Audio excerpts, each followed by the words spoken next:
Nick, these harnesses keep getting heavier. What the hell?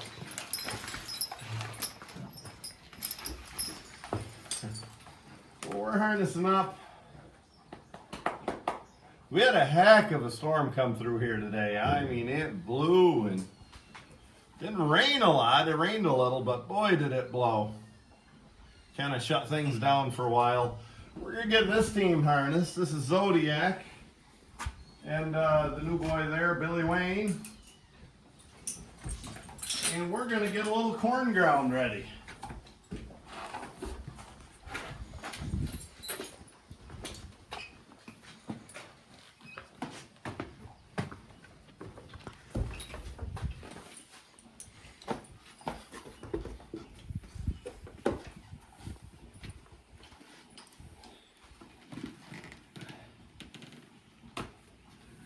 They always wait, Nick. Yeah.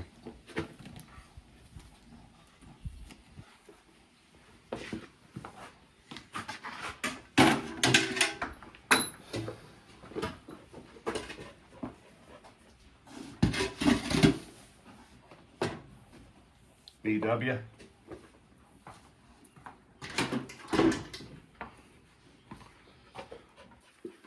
Zodiac.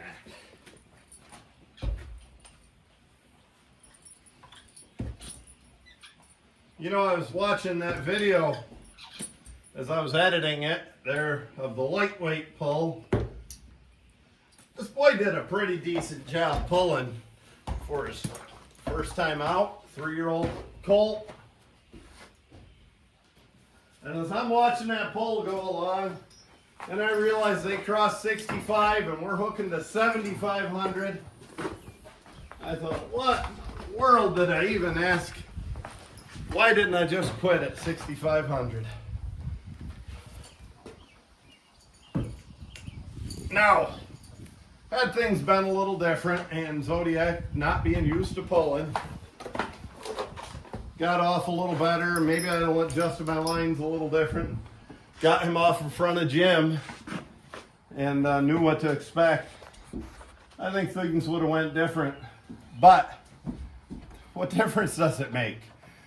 Cross that load or not, we're sitting in 5th place. And cross that load or not, we have a 3-year-old. I mean, the only reason this boy wasn't in the farm class is I couldn't get the regular team weighed into the light class, and I needed a smaller horse. This guy weighs 1840, and he fit the bill for somebody who could have got us weighed in. So yeah, a little poor judgment on my part. No, I don't think I ruined him. By no stretch of the imagination. Actually, we lugged him a little last night, and he looked pretty darn good.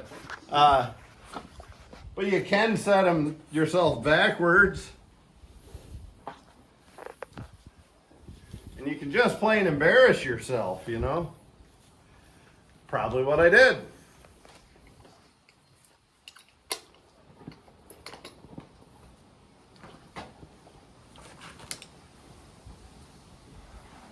So from pulling, hooking on to 7,500 pounds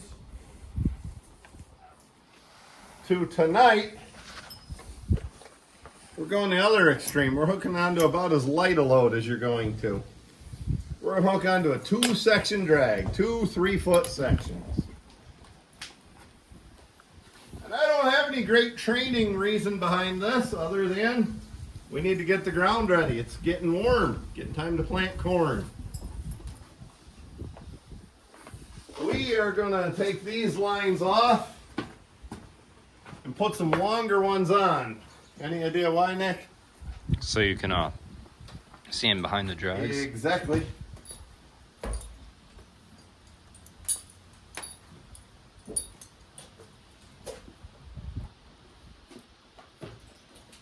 So hopefully this week we're going to pay a little more attention here later in the week and make sure our team weighs in.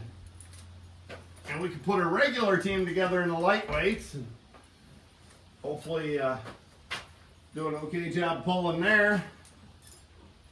And both of these horses can go in the farm class, which is really where they should be. Start on a lighter load, go up in smaller increments.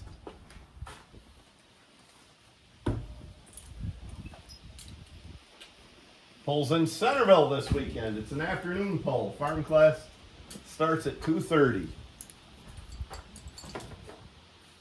Nick, what time do, maybe I won't tell that joke. We do live in a cancel culture. I love that joke. I think it's innocent enough, but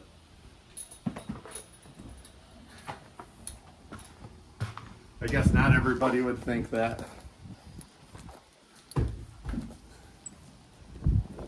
2:30 on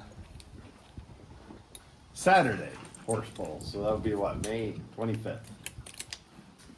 Memorial Day weekend pull up to Centerville. No wonder these harnesses are heavy. I do put a lot of extra rigging on there.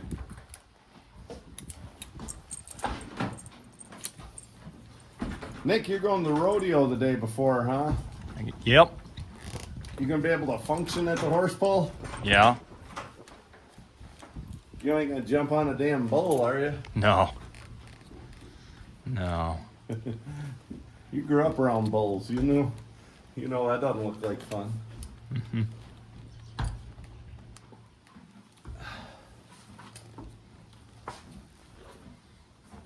Okay. One horse is harnessed. You know how we're gonna harness the other one? We're gonna switch roles. I'm gonna take the phone. You're gonna harness him. Billy Wayne gonna get harnessed. Thriller.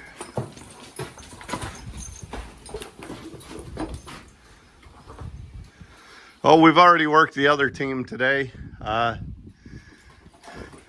With that storm, we didn't work them in the field. Probably should have. Maybe we will tomorrow. I gotta be out of town tomorrow, Nick. Maybe you can. I got real work to do.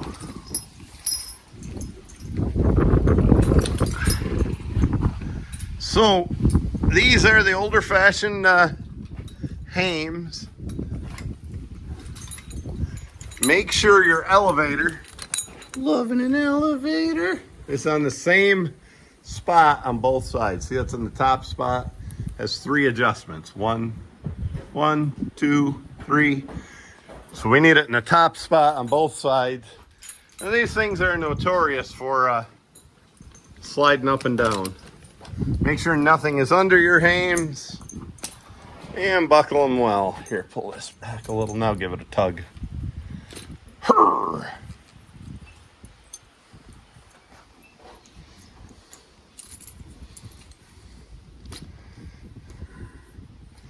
I don't know. This horse was in a smaller collar and we put him in here. I don't know. I kind of like the way that collar fits him. Standing here in the barn, I don't love the way it fits, but hooked to a load, it seems like it does its job pretty well. That doesn't have to be super tight. What do you think of all this, BW? Billy Wayne has lots of names. I've went through this before, but he was the people that were buying him from called him Billy Wayne because he came from Billy Fisher and Wayne Dodge out there in central New York. Friend of mine that tried him out for a while, James Tingu, winner of the poll last week. James called him Patches. Somewhere along the way, he had a Coggins paper that said J. So, I don't know. We're going to go with Billy Wayne because it's fun. Old BW.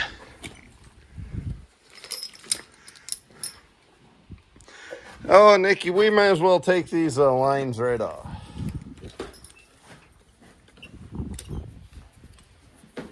So if you wonder what the vet wrap is on my harness, it's nothing very special.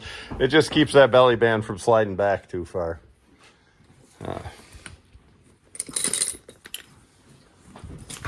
So these harnesses are purely functional, not very pretty, just functional. We can't all be pretty boys like Nick. That ain't nice, is it? How could he poop twice in such a short time? It's like a Jersey cow.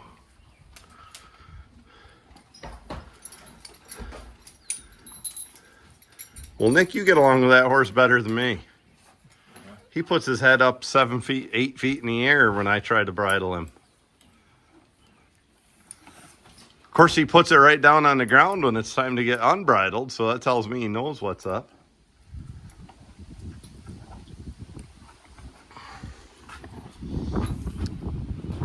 Oh, he's tall.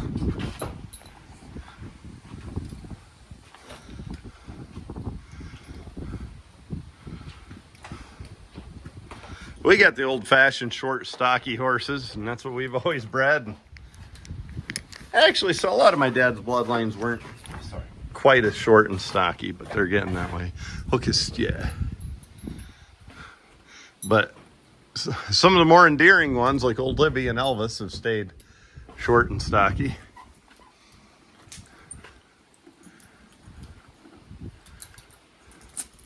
Horse like this will get a lot of work done. They'll travel a lot of ground. Yeah, here, I'll get that, Nick. I don't know why. Those old hames aren't quite the same as these newer hames. Thriller.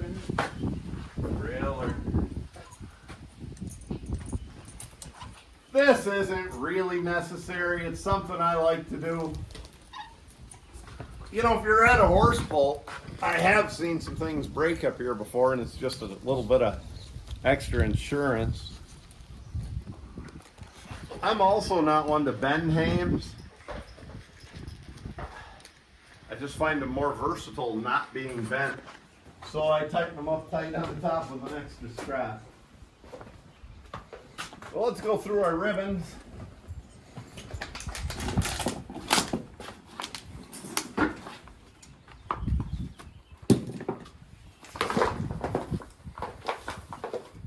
Old set of lines, good heavy lines. So these are the lines we took off, both of them. I don't have a ring on the buckle here, and I probably should. They don't have a great spot to put a line right through the buckle, but it can float up here on the cross line and do just as well. And because I'm me and I like to keep everything fresh and keep everybody paying attention, all the horses paying attention, that is, we're going to switch sides again today. We'll put Billy Wayne on the near side, Zodiac on the off side. Doesn't look as good that way, but everything functions just fine.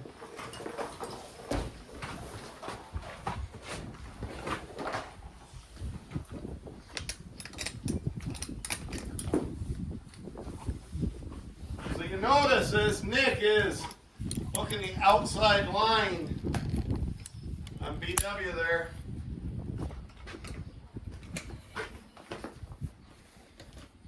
Notice I have a snap on the end of these lines. Not usually recommended.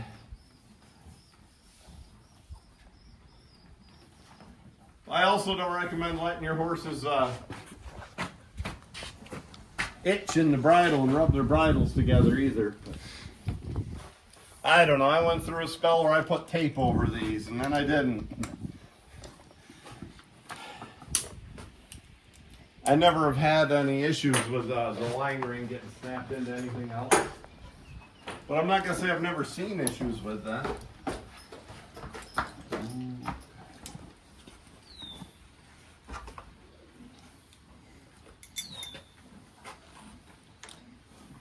This horse has some weird thing about him. Everything goes in the mouth, everything, see what kind of trouble I can get in.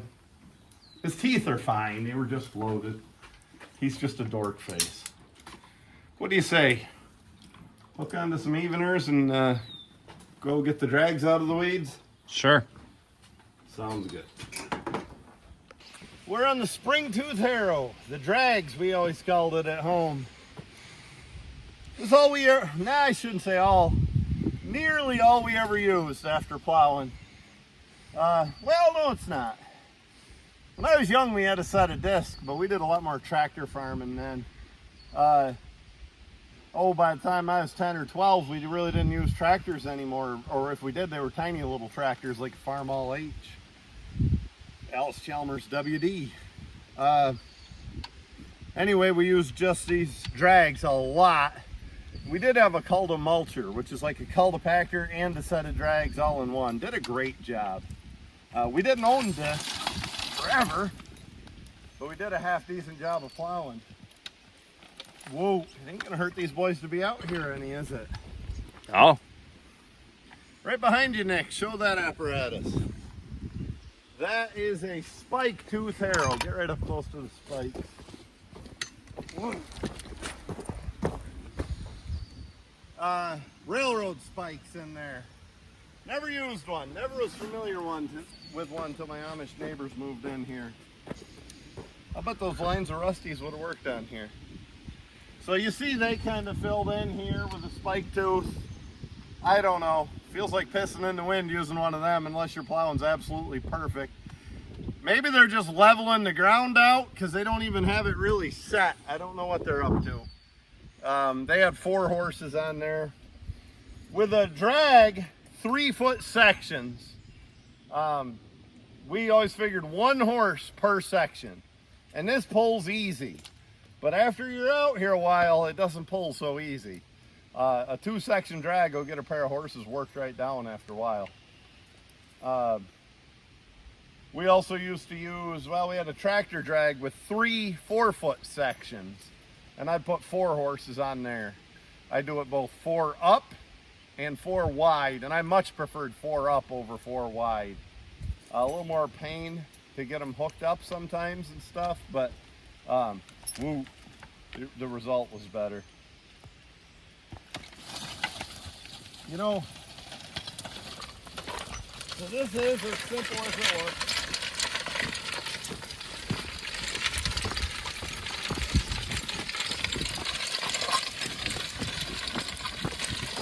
Just smoothing out the plowing, breaking up clumps. Get up there and show the horse's feet a little bit. Try not to show that poop all over his Zodiac. Not this kid, but he needs to go in his head.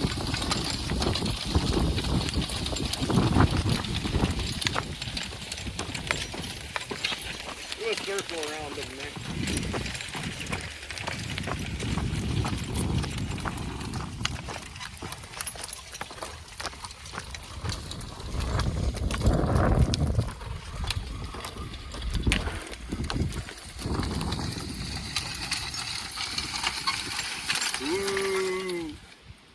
Well, because we're the Ainsworth family,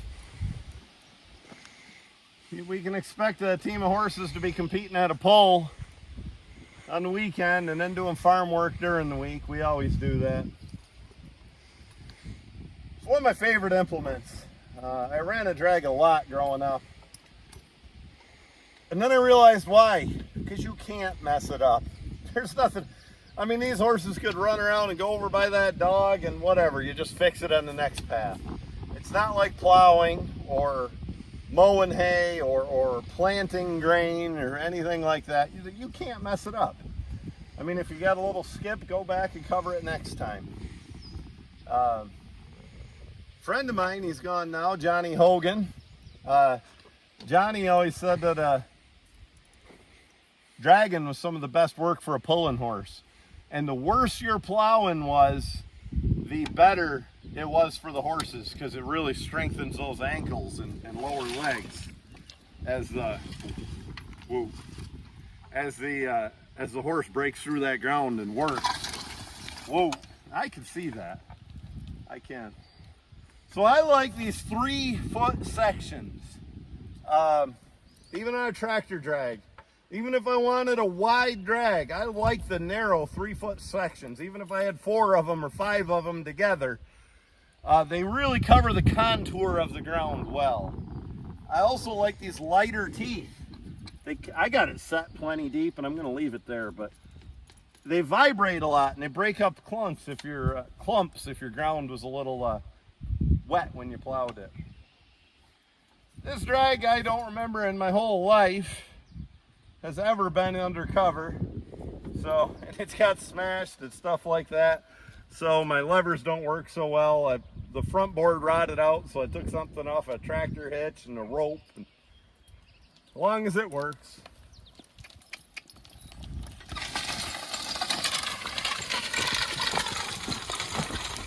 But watch the drag do its job. We got, I forgot my dog's name, Mojo. I was gonna call him Ahab, my childhood dog. Billy Wayne on the left, Zodiac on the right. Set of 2-section drags. Gonna tell you a little story about Howie Van Ord. Great ox teamster. So is his son Andy and his daughter Dana down there to Russell, Pennsylvania. And Howie told about growing up on the farm in Russell. And they got their oats in early one year. And they checked on them a couple weeks later, and they were patchy. It was just kind of a poor stand. Howie's dad told him to go up there with the drags, just like I have. Set of drags, set it right in, and drag them right up. We're going to replant them. So Howie did exactly that. Set the drags right in deep, just like we're doing. Drag the oat crop right up, and they were going to replant them, and then it came off raining, and it rained for a couple weeks before they could get up there to replant that oats they had dragged. And when they went up top of the hill to replant the oats, it was a fine crop of oats, so just a good stand. And what it did, it acted like a weeder. My dad always ran a weeder on oats because we didn't do a lot of chemical farming. We were not organic, but we didn't do a ton of weed killer and a ton of fertilizer, just kind of the old-fashioned way mostly. And yeah, they kind of pulled out the weeds, they thinned the crop a little, and cultivated and stirred all the nutrients and gave them a good crop of oats. We used to run a weeder. It's kind of a tined instrument, and we'd run right with the rows, actually. And my dad always said, don't look back because you'll want to cry digging up all those oats. But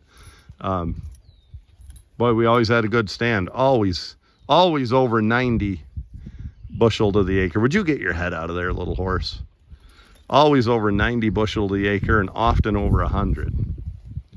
So this crop right here, between our farm and me, is spelts.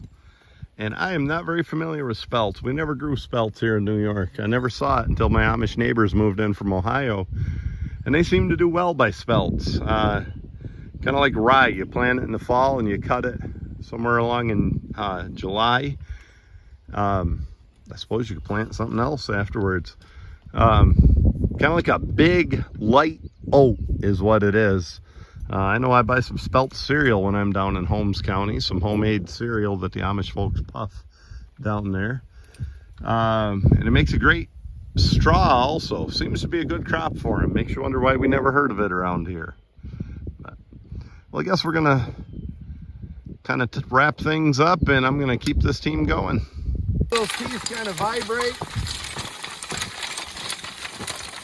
You know, we didn't do a bad job plowing this year, so we really don't have a lot to break up, but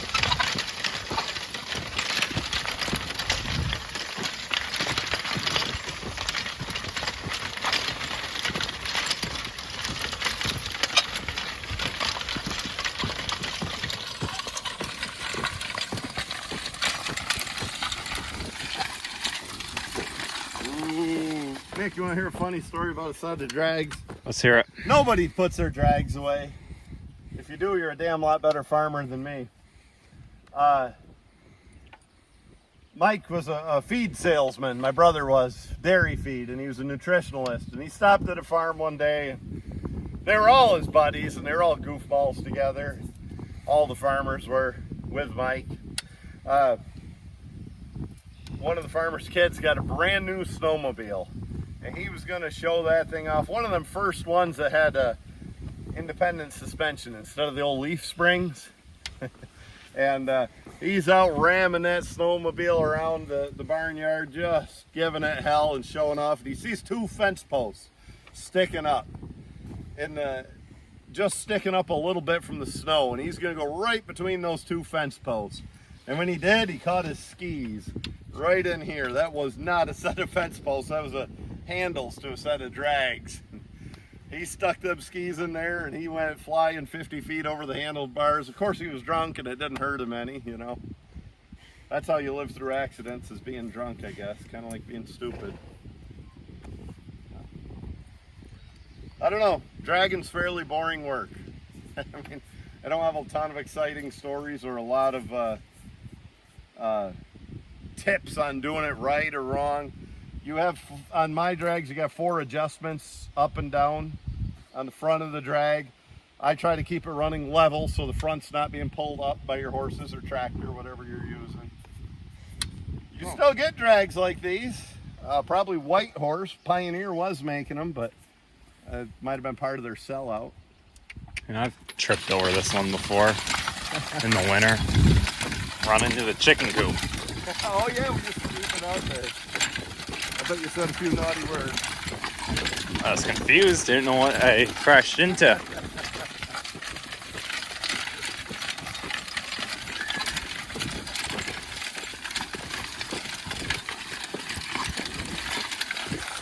Yeah, but you can look at the horses sinking in.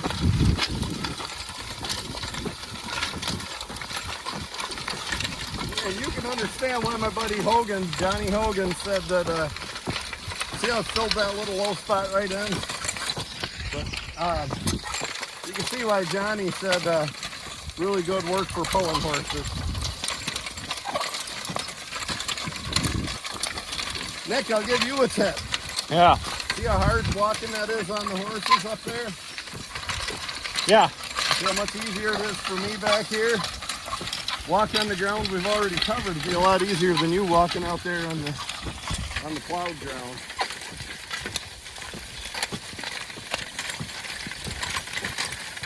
Whoa! I don't know why. Maybe I hit a rock that came out of the ground here or something. This section isn't level right here. And look at these drags, the little 3-foot sections. They're a little bit of a V shape. They're covering the contour of that ground pretty nicely right there. That's why I like the narrow sections.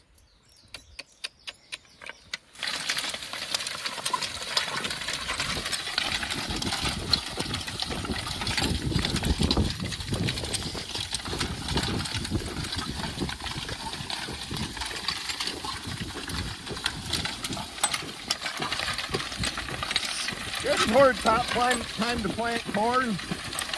The old timers never did it before Memorial Day around here where I live. My dad always said, I guess it was my grandpa who said it, when the old lady comes to bed without any clothes, it's time to plant corn. That means it's warm and the ground's warm. Got a good friend, Russ Dross, over in the Rawson Valley here. Right on the county line, Cattaraugus-Allegheny County line. His farm is the coldest farm in Allegheny County. He was always the last one to plant corn. And quite often he's one of the first ones to be chopping.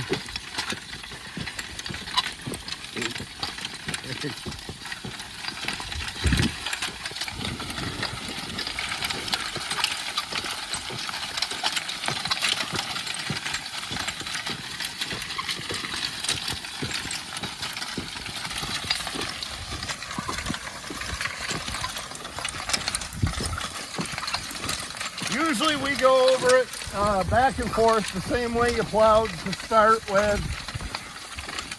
Might even do that twice. And then before you plant, we will go over it on an angle. One reason is you see your drill marks a lot better and you know where you've planted and you can follow that better. I think we're onto the ground. They already run the spike tooth over.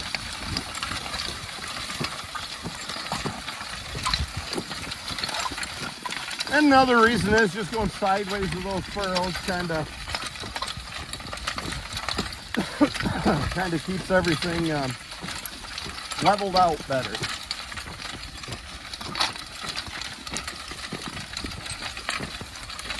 Coming to the end of the field, couple ways to do this. This is where that, I don't know how much work Billy Wayne's ever done, field work. I imagine he has. This is where it shows up. Ouch, twisted my ankle. Yeah, that isn't pretty. That'll get better.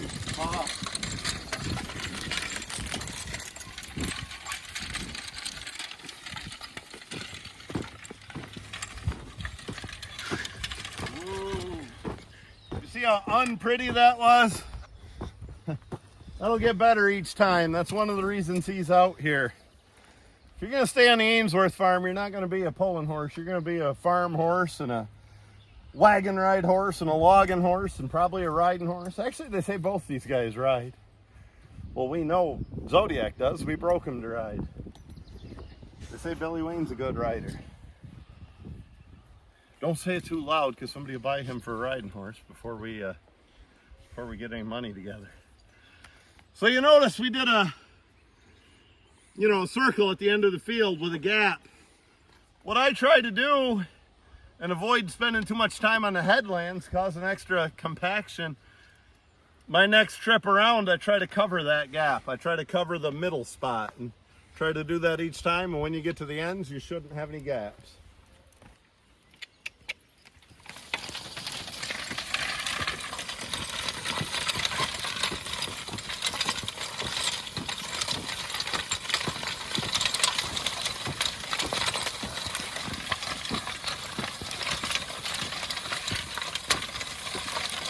The horses get smart to what I was just saying, that it's easier to walk on the already dragged ground than it is the plowing. You get a horse like Billy Wayne and he's got that figured out. He wants to step over there onto what they did last trip. He knows it walks easier.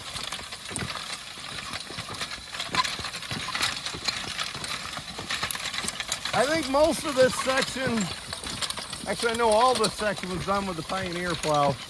Everything over there to the east was done with the Syracuse plow. Take a tour around them again, Nick. Show everything. Show the apparatus. Call it a day afterwards.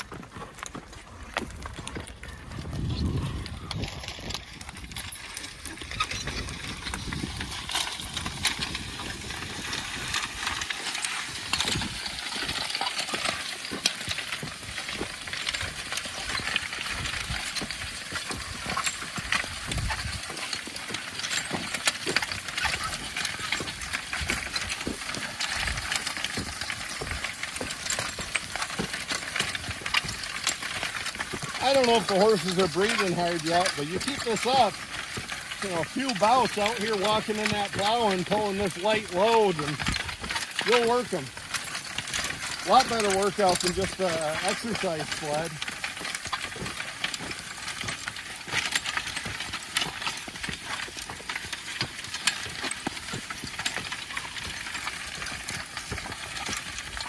Ooh. Well, we're going to call that a video before we bore everybody to tears. What's today, Nick? Wednesday? Yeah, it's Wednesday. Maybe we'll get this released. I don't know if you'll expect this Friday or when. Saturday we're going to do a horse pull. Maybe we'll show a few highlights. This is not going to be a horse pulling channel, I don't think, unless that becomes what people really ask for. We're a horse pulling family. That's what we're all about all summer long, but I don't think we need to film every hitch of every pull we go to. Maybe just the good ones, Nick. Yeah. It means we'll watch you. Yeah. All right, folks. Thanks a lot. We appreciate everybody, and keep on watching us.